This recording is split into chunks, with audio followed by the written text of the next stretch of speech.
Single dad Mark Turner had grown used to a quiet life in Flagstaff, Arizona, a routine of early mornings, school drop-offs, long work hours, and evenings spent helping his 8-year-old daughter, Lily, with homework. He rarely allowed himself distractions, but one hectic evening changed everything. While swiftly replying to work messages, he accidentally sent a flirty text, meant for his friend, to his cold, serious coworker, Olivia Gray. The moment he hit send, regret punched him in the chest. Her reply came almost instantly, not amused. His face warmed with embarrassment, and he wished he could vanish from the office forever. Paragraph 2 approximately equals 100 words. Needing to clear his mind, Mark shut off his phone and focused on something that always brought him peace, time with Lily. He decided they could use a weekend escape, so he packed a few snacks and drove with her toward the desert outskirts, where the air felt lighter and the world quieter. Lily sat humming beside him, unaware of her father's anxiety. The sky stretched endlessly above them, painting everything with warm colors. Mark hoped the silence would calm him. But just miles away from the city, fate waited in the form of something small and unmoving near a cactus patch. Paragraph 3 approximately equals 100 words. Mark slowed the truck, instincts pushing him to investigate. Stay here, sweetheart, he said softly, though Lily still peeked over the dashboard. As he approached, his heartbeat quickened. Lying curled in the dust was a frail boy, no older than 7. His skin was pale, lips dry, and his small body shook with exhaustion. Mark knelt immediately, gently touching the child's arm. The boy flinched but didn't resist.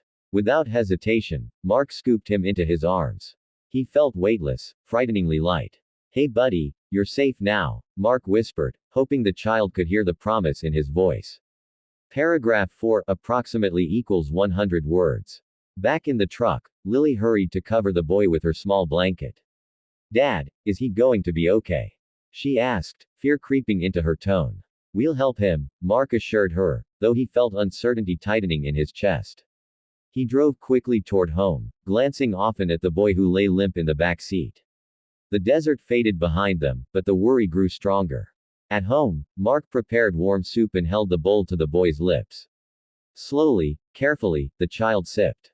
His eyes fluttered open, dark, confused, and full of fear. Paragraph 5 approximately equals 100 words. Mark stayed beside him the entire evening, checking his temperature, keeping the room warm, and offering water in tiny sips. Lily sat quietly nearby, her eyes soft with worry. When the boy finally spoke, it was a single trembling word, family. The sound was barely a whisper, but it echoed in Mark's heart. Whoever this child belonged to, they had to be terrified, searching, desperate. Mark smoothed the blanket over the boy's shoulders. We'll find them, he promised gently. The boy didn't answer, but his eyes softened, trusting a stranger he'd only just met. Paragraph 6 approximately equals 100 words. Night settled over the house, but Mark couldn't sleep. He checked on the boy repeatedly, making sure his breathing stayed steady. Lily slept curled on the couch, refusing to leave until she knew the boy was safe. Mark watched over both of them, his heart heavy but determined. He didn't know how the child ended up alone in the desert, but he knew one thing for sure, he wouldn't let him feel lost again. Tomorrow, we'll find his family. No matter what it takes, he whispered into the quiet room. And for the first time, the boy slept peacefully. For 4 long days, Mark Turner had done everything humanly possible to find the boy's family. He contacted every sheriff's office in the region, spoke to local tribal authorities, and drove miles posting missing child notices. Each day without an answer made him worry more. The boy had begun speaking a little, but never about where he came from, only about family and home. Mark spent his evenings updating officers, hoping for even the smallest clue. Lily stayed close to the boy, offering crayons, toys, and gentle company. Still, no one came forward, and the quiet house felt heavy with uncertainty. Paragraph 2 approximately equals 100 words. Early on the 5th morning, just as the sun began to spill over the horizon, Lily shook Mark awake. Her voice trembled with excitement. Dad, someone's at the door. Mark blinked away sleep, his heart immediately pounding. He hurried to the entrance, every step filled with both fear and hope. The moment he opened the door, he froze. Standing quietly on the porch were 3 Apache women, their expressions a mixture of exhaustion, worry, and overwhelming relief.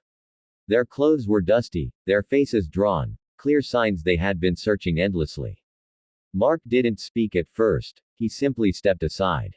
Paragraph 3 approximately equals 100 words.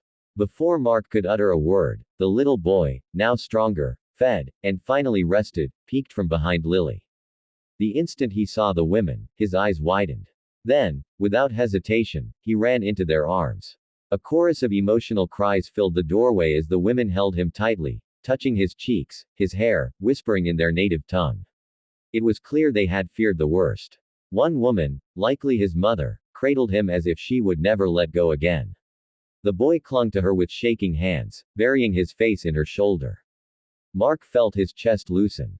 Paragraph 4 approximately equals 100 words. The eldest woman stepped forward, her eyes shining with gratitude. Thank you, she said softly. We searched for 4 days. You saved our child. Her voice carried a weight that made Mark swallow hard. He tried to reply, but all he managed was, I'm glad he's safe.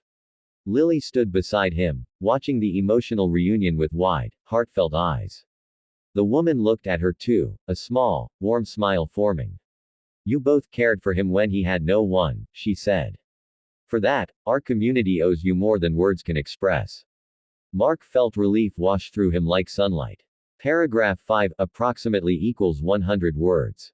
As they prepared to leave, the woman placed a gentle hand on Mark's arm.